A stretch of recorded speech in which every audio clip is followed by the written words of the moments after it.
Quarterly எக்ஸாமில் 12th top 15 important 5 mark topics பார்க்க போகிறோம்.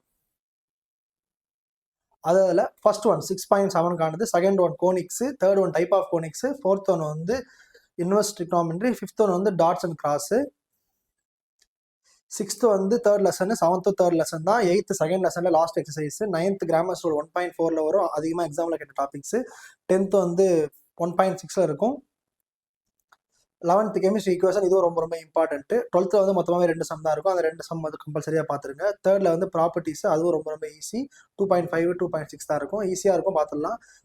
14 பொறுத்த வரைக்கும் சிக்ஸ்த் லெசனில் டாட் கிராஸ் மட்டும் தான் ரொம்ப ரொம்ப ஈஸி, 2 மார்க்லையும் 3 மார்க்லையும் கூட அதிகமாக கேட்பாங்க.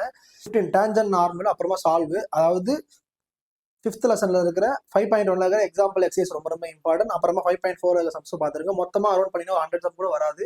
பட் இதுல இருந்து மோஸ்ட் ஆஃப் 5ல இருந்து 7 கேட்கறதுக்கு பாசிபிலிட்டிஸ் அதிகம். இது டிஸ்ட்ரிக்ட் வைஸ் மாறுது, டிஸ்ட்ரிக்ட் வேற வேற கொஸ்டின்ஸ் இருக்கிறதுனால இதுதான் வரும் 100% அப்படின்னு எல்லா டிஸ்ட்ரிக்ட்டுமே அஷ்யூரா பண்ண முடியாது. ஸோ அதனால 5ல இருந்து 7க்குள்ள கம்பல்சரியா வரும். இது உங்களுக்கு பிடிச்சிருந்தா லைக் சப்ஸ்கிரைப் பண்ணிடுங்க, மறக்காம உங்க ஃப்ரெண்ட்ஸுக்கு ஃபாலோ பண்ணுங்க, அவங்களும் கொஞ்சம் படிக்கட்டும். வீக்கா இருக்க பசங்களும் கொஞ்சம் சென்ட் பண்ணி விடுங்க. நம்ம நல்லா இருக்கிறது மட்டும் இல்லாமல் நம்ம ஃப்ரெண்ட்ஸும் நல்லா இருந்தா நம்மளும் நல்லா தானே இருக்க போறோம். தேங்க்யூ.